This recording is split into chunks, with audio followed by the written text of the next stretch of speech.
Hey guys, welcome back. तो चलो continue करेंगे। अब ये वाले वीडियो में दो एनबीएफसी की हम बात करने वाले हैं। एक है एसबीएफसी फाइनेंस और दूसरा है फाइव स्टार बिजनेस फाइनेंस। तो ये दोनों जो है ये एमएसएमई लेंडर्स है। तो बेसिकली जो मीडियम और स्मॉल एंटरप्राइजेस होते हैं, दुकानदार हो गया, कोई शॉप ओनर है, कोई टायर पंक्चर निकालने वाला है, छोटे से छोटा दुकानदार जो भी बिजनेस कर रहा है, जो बेसिकली एक सेल्फ एम्प्लॉयड है, उसको ये लोन देते हैं। और इनका टिकट साइज वेरी करता है। जैसे एसबीएफसी के लिए जो टिपिकल लोन साइज होता है बिटवीन 5 to 30 लाख के बीच में है। फाइव स्टार थोड़ा और ग्रैन्युलर कस्टमर्स, इसका जो यूजर बेस है वो और थोड़ा ग्रैन्युलर है, छोटे टिकट साइज के लोन देते हैं। बिटवीन जो एवरेज टिकट साइज है इनका 3 to 5 लाख के बीच में है।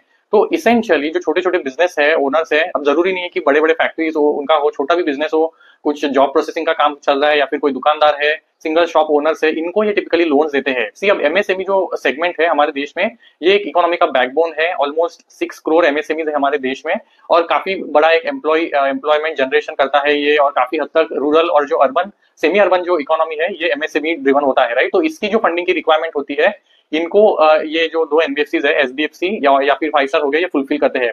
दोनों ऑलमोस्ट प्योर प्ले है। अगर आपको कोई ऐसा लेंडर चाहिए जो एमएसएमई फोकस्ड लेंडिंग करता हो, एसबीएफसी के लिए ऑलमोस्ट 85% जो इनका लोन बुक है वो एमएसएमई से आता है, और फाइव स्टार तो ऑलमोस्ट 100% ये एमएसएमई पे ही फोकस करता है। तो इसलिए आई थॉट इट्स एंड क्योंकि ये सिक्योर्ड है तो इससे इसेंशियली बेनिफिट क्या मिलता है, जब कोई भी सिचुएशन खराब होता है तो क्योंकि आपका जो लोन बुक है वो कोलैटरल बैक्ड है। आइदर जो लोन लेने वाला क्लाइंट है उसका आइदर घर हो गया या फिर उसका दुकान हो गया, या बेसिकली रियल एस्टेट या फिर कमर्शियल जो भी उसका प्रॉपर्टी होगा, ये उसको साथ में कोलैटरल एज अ रखते हैं। तो उसकी वजह से जो इनके एसेट क्वालिटी में फ्लक्चुएशन है वो उतना ज्यादा नहीं होता है। तो ये ग्रोथ पे फोकस कर सकते हैं बिकॉज आपका एसेट क्वालिटी पे कंट्रोल है। तो यू विल नोटिस कि फाइव स्टार में तो फिर भी थोड़ा प्रेशर आया था।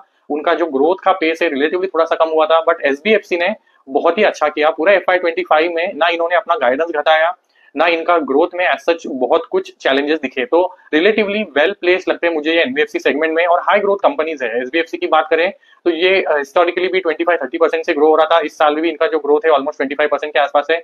तो रीजनेबली अच्छा परफॉर्मेंस रहा है। एसबीएफसी को तो एक ऑपरेटिंग लेवरेज भी मिल रहा है।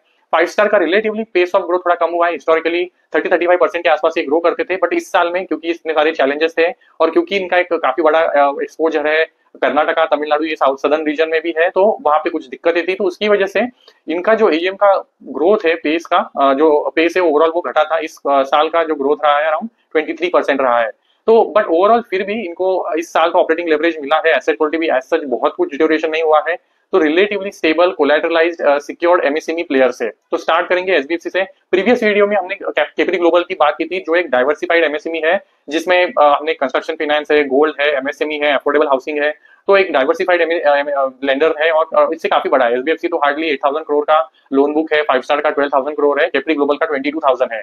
तो एक बड़ा प्लेयर था जिसकी हमने प्रीवियस वीडियो में बात की थी, और बहुत ही अच्छे पेस से ग्रो हो रहा था while maintaining the asset quality. तो दैट वाज प्रेफर्ड ऑप्शन जो मैंने प्रीवियस वीडियो में बात किया था कि गिवन वैल्यूएशन वो बेटर पिक भी लग रहा था। तो उसी का कंटिन्यूएशन है ये वीडियो। स्टार्टिंग में हम पहले एसबीएफसी की बात कर लेंगे, एंड मेरा थर्ड प्रेफर्ड इस सेगमेंट में जो मुझे एनबीएफसी पसंद आता है वो है फाइव स्टार, जिसकी हम लास्ट में बात करेंगे। तो अब एसबीएफसी का टिपिकली जो बिजनेस है ना वो अक्रॉस 16 स्टेट्स में स्प्रेड आउट है। तो वेल स्प्रेड इनका बिजनेस है। अगर आप मिक्स देखेंगे तो ओवरऑल जो वेस्टर्न, सदर्न, नॉर्थर्न या फिर सेंट्रल जो रीजन है, इसमें वेल डाइवर्सिफाइड इनका बिजनेस है 16 स्टेट में, जैसे मैंने बोला। एंड इनका टिपिकल साइज अगर आप लोन बुक का देखेंगे तो 5 to 30 लाख का है जो लोन टिकट साइज है ये। और ये अगेन फोकस करते हैं थोड़ा अर्बन, सेमी अर्बन से लेके रूरल एरियाज में, जहाँ पे भी जो सेल्फ एम्प्लॉयड क्लाइंट बेस है वहां पे ये लोन्स देते हैं। अब वहां पे ये ऑब्वियसली जो शॉपकीपर ओनर है या फिर बिजनेस ओनर है उसका कुछ ना कुछ एसेट होगा, वो कोलेटराइज रखेंगे। तो 100% सिक्योर बुक है। इनके बुक में 83-85% के आसपास जो है वो एमएसएमई है, और 15% है गोल्ड लोन, जो again gold as a collateral होगा। तो 100% नियरली इनका जो बुक है वो सिक्योर्ड है। तो ये बात है। अगर इनका एवरेज यील्ड देखेंगे लोन बुक में, जो इनको ओवरऑल एवरेज यील्ड मिल रहा है वो ऑलमोस्ट 17 to 18% के बीच में है, राइट। अब ये देखना, मैं परसेंटेज इसलिए स्पेसिफिकली मेंशन कर रहा हूँ बिकॉज हम फाइव स्टार की जब बात करेंगे तो you will notice five star क्योंकि थोड़े ज्यादा रिस्कियर क्लाइंट्स को सर्व करता है, जिनका क्लाइंट का जो रिस्क प्रोफाइल होगा थोड़ा ज्यादा रिस्कियर क्लाइंट्स होते हैं, जो सिविल स्कोर होता है वो उतना फोकस नहीं करता है और छोटे टिकट साइज के लोन्स देता है। तो वहां पे जो वो रेट्स को चार्ज करता है, जो फाइव स्टार को यील्ड्स मिलते हैं, दे आर बिट डिफरेंट। तो फाइव स्टार का जो एवरेज यील्ड है लास्ट ईयर के जो स्टार्ट है FY25 के स्टार्ट में अराउंड 24% के आसपास था, जो इन्होंने फिर बीच में अक्टूबर के आसपास 200 बेसिस पॉइंट का रेट कट लिया था, जिसके बाद इनका जो एवरेज यील्ड है अराउंड 22.5% के आसपास है। तो काफी ज्यादा हायर साइड पे ये ऑपरेट करता है while giving while operating in the same segment. See, SBFC 17-18% and 5 star is operating at a yield of almost 22% plus. तो ये एक डिफरेंस भी है। अब अगर वापस 5 स्टार एसबीएफसी पे आए तो एसबीएफसी का ये जो एमएसएमई बुक है that is primarily driving the growth. इस क्वार्टर में भी जो इनका ग्रोथ आया है ऑलमोस्ट एयूएम का अगर आप ग्रोथ देखेंगे तो यू विल नोटिस 28% का एयूएम ग्रोथ है और पूरे साल का भी जो ग्रोथ है 28% है। तो ये जो 28% ग्रोथ है प्राइमरली गिवन बाय एमएसएमई है। 27% का जो ग्रोथ है एमएसएमई सेगमेंट में आया था। जो गोल्ड लोन बुक है वॉल्यूम वाइज 15% का जो ग्रोथ है वो गोल्ड लोन सेगमेंट में था। तो both segments are doing well. अगर इनका आप देखेंगे तो they expanding as well, right. मतलब इस साल में इन्होंने ऑलमोस्ट कितना 31 ब्रांचेस को कुछ ऐड किया है। टोटल ब्रांचेस इनके 205 है। 8.2 थाउजेंड करोड़ का इनका मार्केट कैप है, सॉरी जो लोन बुक का साइज है। अब ये पेस ग्रोथ का वो आता दो तरीके से, आइदर आप अपना जो ब्रांच एक्सपेंशन है वो करेंगे, आप नए ज्योग्राफीज में जाएंगे, कस्टमर्स को लोन देंगे, वहां से ग्रोथ आता है। दूसरा है आप अपने एवरेज टिकट साइज को थोड़ा बढ़ा देंगे। जैसे अब एसबीएफसी का अगर आप देखेंगे ना तो कस्टमर प्रोफाइल थोड़ा बेटर है। तो इनका कस्टमर प्रोफाइल में आप देखेंगे ऑलमोस्ट 85 to 86% का जो कस्टमर प्रोफाइल है उसका CIBIL score is more than 700-750 के आसपास है। तो एक थोड़ा रिलेटिवली बेटर कस्टमर प्रोफाइल है। तो अगर प्रोफाइल बेटर है तो आप उसको थोड़ा हायर जो टिकट है उसका लोन दे सकते हैं। तो वहीं पे उनका मेजोरिटी फोकस होता है। अब ये एवरेज बैंड है 5 to 30 लाख का, बट रिक्वायरमेंट के हिसाब से ये उसके बियॉन्ड भी जाते हैं। मैंने इनकी वेबसाइट पे देखा तो ये ऑलमोस्ट 75 लाख तक का भी लोन देते हैं, राइट। बट बेस्ड ऑन फिर कस्टमर का प्रोफाइल कैसा है, यील्ड जो ये चार्ज करेंगे वो वैरी कर सकता है, बट एवरेज यील्ड है अराउंड 17% के आसपास। Again come back to the numbers, you will notice कि इनका पूरे साल में जो Q1, Q2, Q3, Q4 जो परफॉर्मेंस है, यू विल नोटिस कि एसेट क्वालिटी में एज सच कोई बहुत ज्यादा डिटोरिएशन नहीं आया है। Q1 में जो 2.6 के आसपास था, एंड होते होते Q4 में 2.74 के आसपास है। तो what I want to highlight to you is SBFC ना पूरे साल में बहुत ही स्टेबल परफॉर्मेंस रहा है इनका। एक तो ग्रोथ भी इनका कॉन्स्टेंटली एवरी क्वार्टर इनका कहना है कि हम 5 to 7% करेंगे, और ये इन्होंने पिछले 1.5 साल से बोल रहे हैं और इसी को ये कॉन्स्टेंटली मेंटेन किया हुआ है। हर क्वार्टर हम लोग हमारे एयूएम को 5 to 7% से ग्रो करेंगे। इस क्वार्टर में भी उन्होंने अचीव किया है। अब जब आप एवरी क्वार्टर 5 to 7% ग्रो करते हो तो पूरे साल को आप मिला लोगे ना तो ईयरली आपका ग्रोथ ऑलमोस्ट 25 to 30% के बीच में आएगा लोन बुक का साइज। तो यही वो अचीव कर रहे हैं। ये ग्रोथ लाते वक्त एसेट क्वालिटी पे कंट्रोल होना बहुत जरूरी है। हमने बहुत बार ये बात की वो है, अगर आपका एसेट क्वालिटी में डिटोरिएशन होता है, वहां पे अगर स्लो डाउन दिखता है तो आपको ऑब्वियसली फिर आपका फोकस थोड़ा सा डाइवर्ट हो जाएगा। कलेक्शन पे आप फोकस करेंगे, आपका जो ग्रोथ पे फोकस है वो थोड़ा सा शिफ्ट हो जाएगा। और ये हम जब 5 स्टार पे आएंगे तो I again touch to the same point. तो एसबीएफसी को क्योंकि एसेट क्वालिटी में एसेट कोई डिटोरिएशन ज्यादा नहीं दिखा, बहुत ही स्टेबल रहा है पूरे साल में एसेट क्वालिटी। जीएनपी देख लीजिए, एनएनपी देख लीजिए, तो इनका ग्रोथ पे कॉन्स्टेंटली वही फोकस रहा है। इन्होंने अपना गाइडेंस नहीं घटाया।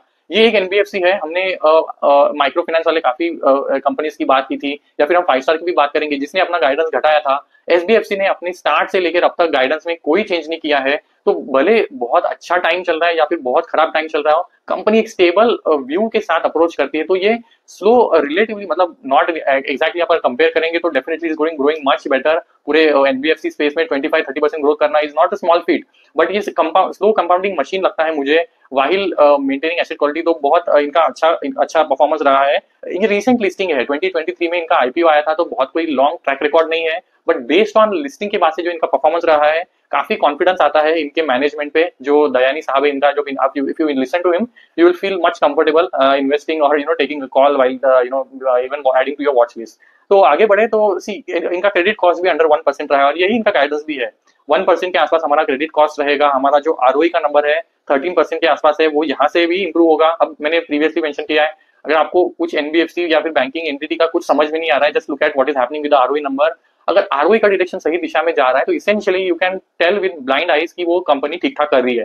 बिकॉज आरओई में आपका पैट कंपोनेंट होता है। अगर कंपनी पैट जनरेट कर पा रही है वाइल अपना बिजनेस करते हुए, अगर उसका पैट बढ़ रहा है तो उसके आरओई में वो रिफ्लेक्ट होगा। आरओई अगर इंप्रूव होते जा रहा है तो company essentially is doing well. You can very clearly say that, because अगर एसेट क्वालिटी में दिक्कत है तो वो आपके जो प्रोविजंस होते हैं वो बढ़ जाते हैं। प्रोविजंस अगर बढ़ेंगे तो आपको सीधा सीधा जो पैट है वहां पे इंपैक्ट आएगा। पैट खराब होगा तो आरओई खराब होगा। तो ये एक सिंपल सा लॉजिक है। तो आरओई का डायरेक्शन देखिए 11.9 पे था स्टार्ट ऑफ द ईयर, 12 पे गया, फिर 12.7 पे गया, अभी 13 एंड हुआ है, और यहाँ से भी इंप्रूवमेंट है, इंप्रूवमेंट होने का स्कोप है, ऐसा इन्होंने गाइडेंस दिया है।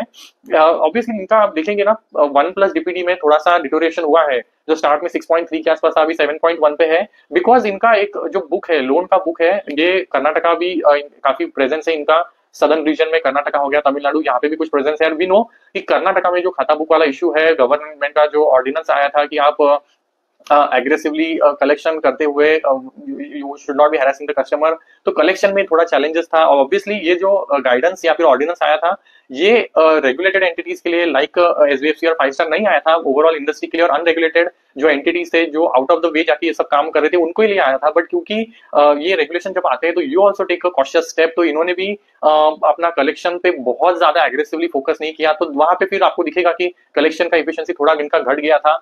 बट इन्होंने क्लियरली मेंशन किया कि ये सिचुएशन जब जनवरी में ऑर्डिनेंस आया तो फरवरी तक इसका इम्पैक्ट था, मार्च से ऑलरेडी ये सिचुएशन इंप्रूव होना स्टार्ट हो गया है।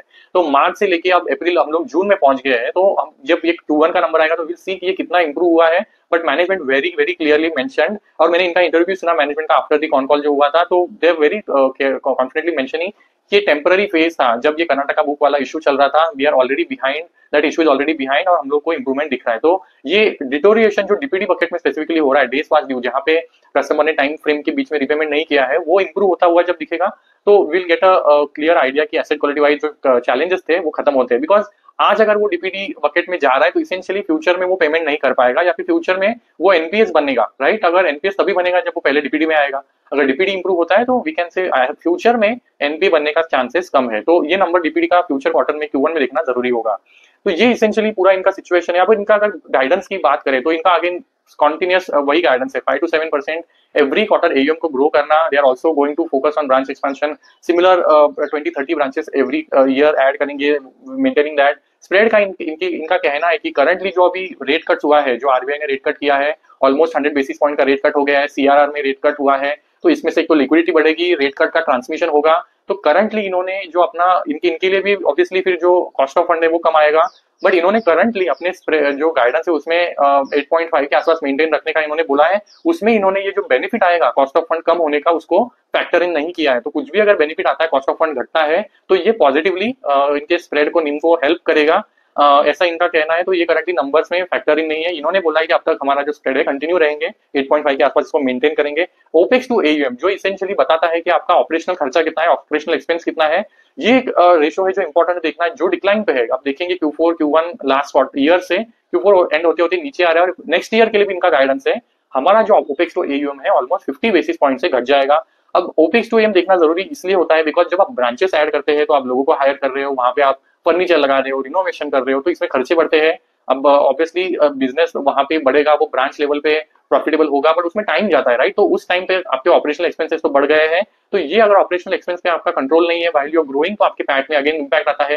तो ये ओपेक्स टू ओईएम का जो रेशो है ये इसेंशियली वही हम लोग को इंडिकेट करता है companies consciously doing reasonable expansion. ऐसा नहीं है कि कॉस्ट पे कंट्रोल नहीं है वाइल एक्सपांडिंग। तो ये नेक्स्ट ईयर के लिए भी इनका गाइडेंस है कि 50 बेसिस पॉइंट से हमारे ओपेक्स टू एएम का रेशियो बेटर होगा, विच इज अगेन पॉजिटिव।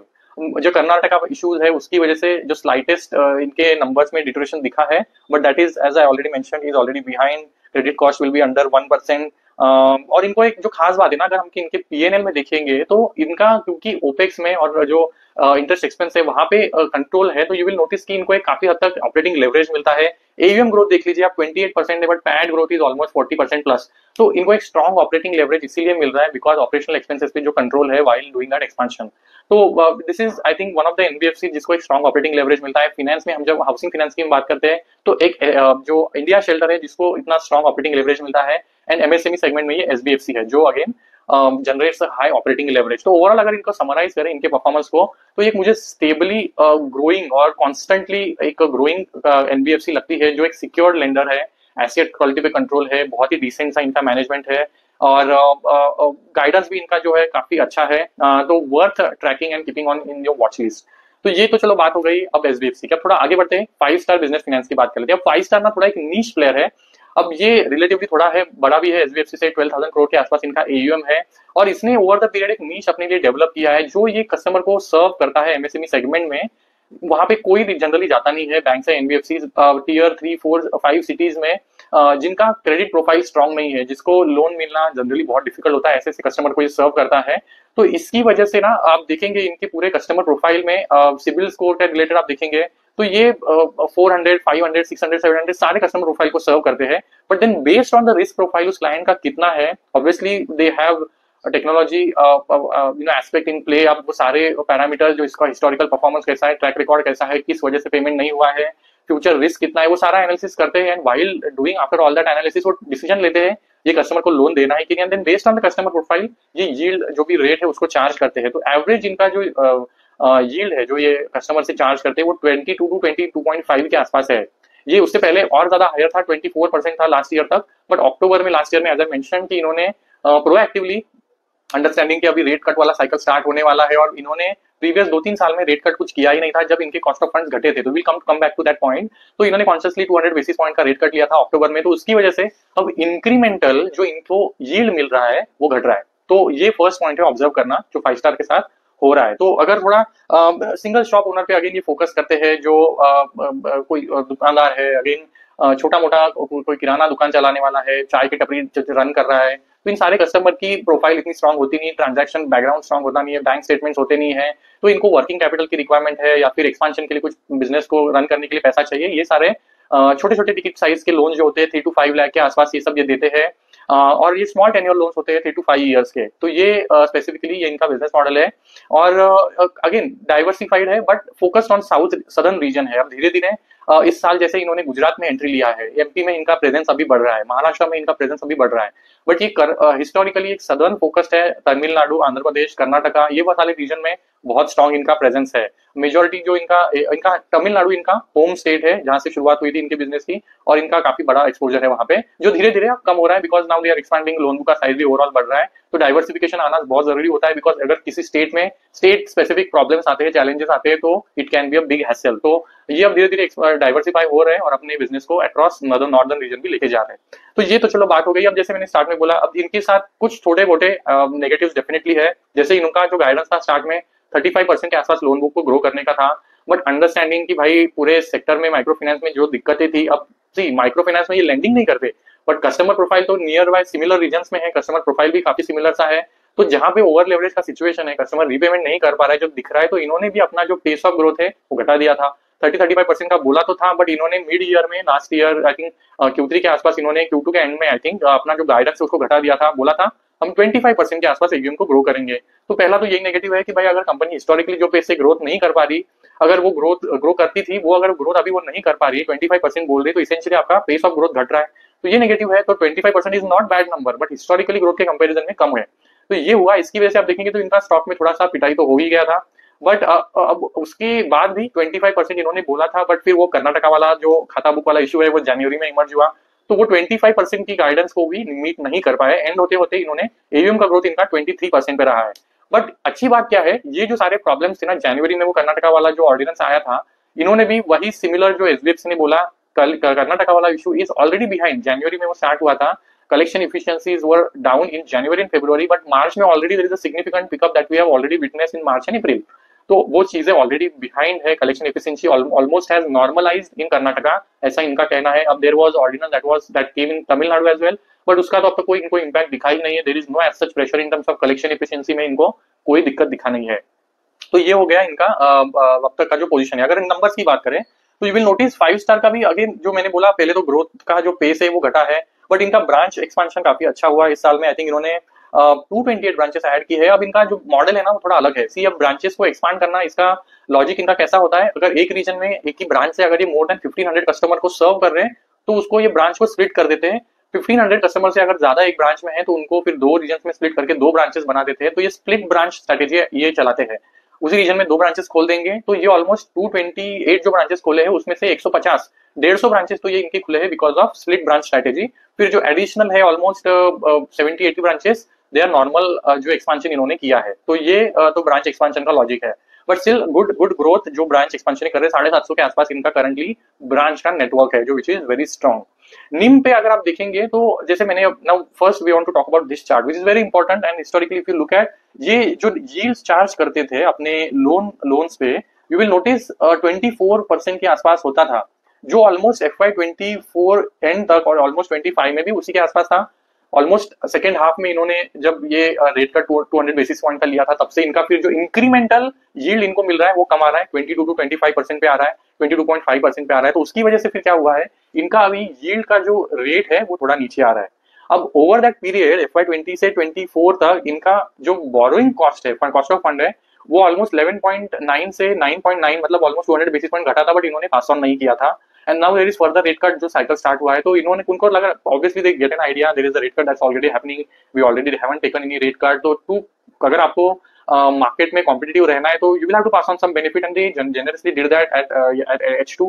तो वो अब जो इंक्रीमेंटल यील्ड है इनके बुक में कम आ रहा है, ये भी एक नेगेटिव है। अब इससे होने के वाला है इंक्रीमेंटल, जब आपको यील्ड्स कम मिलेंगे तो आपका जो ओवरऑल बुक का यील्ड है वो भी धीरे धीरे कम आएगा। अब इसको थोड़ा हद तक कंपनसेट ये चीज करने वाली है कि इनके कॉस्ट ऑफ फंड भी कम होने वाले, राइट, कॉस्ट ऑफ फंड भी क्योंकि बैंक पास ऑन करेंगे तो इनका जो इंक्रीमेंटल कॉस्ट ऑफ फंड है वो भी घट रहा है। जैसे इन्होंने Q4 के बाद आई थिंक 1100 करोड़ का Q4 में आई थिंक 1100 करोड़ रेज किया डेट, तो इंक्रीमेंटल जो इनका कॉस्ट ऑफ फंड है वो 9.29 पे आया है, which is again lower than जो इनका लास्ट ईयर का था। तो अगर इंक्रीमेंटल कॉस्ट ऑफ फंड भी घट रहा है और यील्ड भी थोड़ा घटा है तो ओवरऑल निम तो और जो इनका स्प्रेड है रिलेटिवली स्टेबल रहेगा, बट कुछ कंप्रेशन इनके निम और स्प्रेड दोनों जगह पे आने वाला है।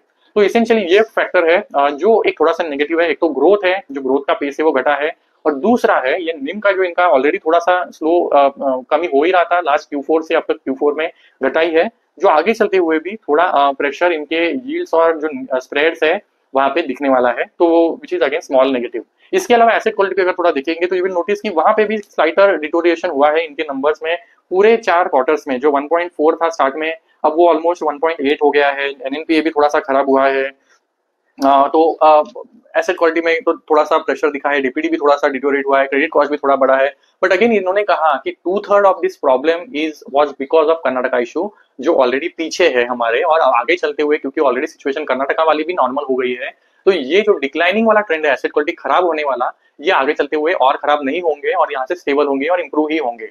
तो ये अभी आगे चलते हुए जो Q1 आएगा इसमें हमको फर्स्ट हिंट मिलेगा कि ये DPT वाला अगर बकेट अगर अगर और ज्यादा डिटोरिएट नहीं होता है तो इसेंशियली वो जो मैनेजमेंट कह रहा है वो एक्चुअल में नंबर्स में रिफ्लेक्ट होता हुआ दिखेगा। बट उसके लिए Q1 के जो नंबर्स आएंगे उनको ट्रैक करना क्लोजली बहुत जरूरी है।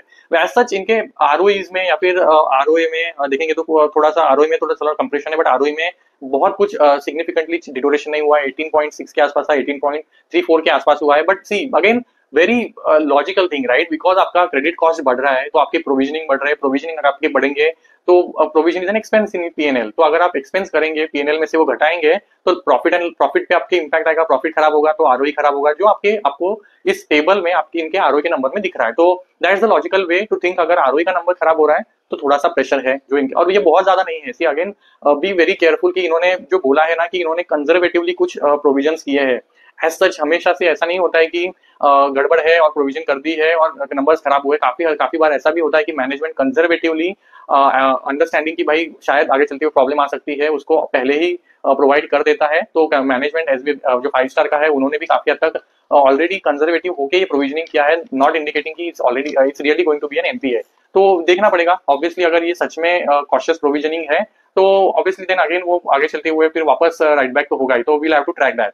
इसके अलावा तमिलनाडु वाला एज ऑलरेडी मेंशन कि एज सच कोई भी ऑर्डिनेंस का इनको इम्पैक्ट नहीं दिखा है। इसके अलावा जो एक फैक्टर है कि RBI ने कुछ गार्डरेल्स डाले हैं, जैसे माइक्रो फाइनेंस वाले मोस्ट जो गार्डरेल्स है जिसमें एक कस्टमर को मल्टीपल लेंडर जो है MFIs है वो लेंड कर रहे थे, ओवर लेवरेज का सिचुएशन था। तो ऑलरेडी जो फिनटेक्स है या फिर जो स्मॉल फाइनेंस बैंक है MFIs है, इन्होंने ये ओवर लेवरेज के जो प्रॉब्लम था उसको ऑलरेडी सॉर्ट आउट कर लिया है, ओवर लेवरेज करना बंद कर दिया है। अब 3 से ज्यादा अगर MFIs लोन तो दे ही नहीं सकता, ये तो RBI का गाइडलाइन है। तो वो कस्टमर को अगर लोन चाहिए तो वो आएगा किसके पास? तो 5 स्टार का मैनेजमेंट ने क्लियरली बोला कि वी टेंड टू बेनिफिट ऐसे सिचुएशन में because we also get a customer and we always take some collateral. तो हमको एक better customer with good profile and also collateralize loan मिलना, तो हमें लगता है कि हमारे लोन बुक को तो इसको सपोर्ट मिलने वाला है बिकॉज ऑफ दिस गार्डरेल्स जो RBI ने डाला है। तो ये मैनेजमेंट का थिंकिंग है जो 5 स्टार का कहना है। तो वी हैव टू सी ये एसेंशियली कैसे ट्रांसलेट होता है। इसके अलावा इन्होंने काफी इंटरेस्टिंग अपडेट दिया। सी 5 स्टार का करंटली 750 ब्रांचेस है, बट ये अफोर्डेबल हाउसिंग सेगमेंट में नहीं है। तो प्रीवियस 2 क्वार्टर से दे आर करंटली कॉन्टेम्पलेटिंग कि अगर अफोर्डेबल हाउसिंग सेगमेंट में जाना है कि नहीं। तो इन्होंने मन बना लिया है भाई Q3 Q4 they are going to enter into affordable housing. See अब इसका 2-3 इंपैक्ट होता है। एक तो अफोर्डेबल हाउसिंग में अगर आप जाते हो तो आप यील्ड्स क्या चार्ज करेंगे, बिकॉज करंटली ये जो यील्ड चार्ज कर रहे हैं वो 22-23 के आसपास है, राइट। अफोर्डेबल हाउसिंग पे आप इतने यील्ड चार्ज कर सकते हैं कि नहीं, that is the first question. अगर आप लोअर यील्ड पे काम करेंगे तो ओवरऑल आपका जो बुक है उसके यील्ड घटने वाले हैं। तो ये देखना पड़ेगा कि इनकी स्ट्रेटेजी क्या होने वाली है।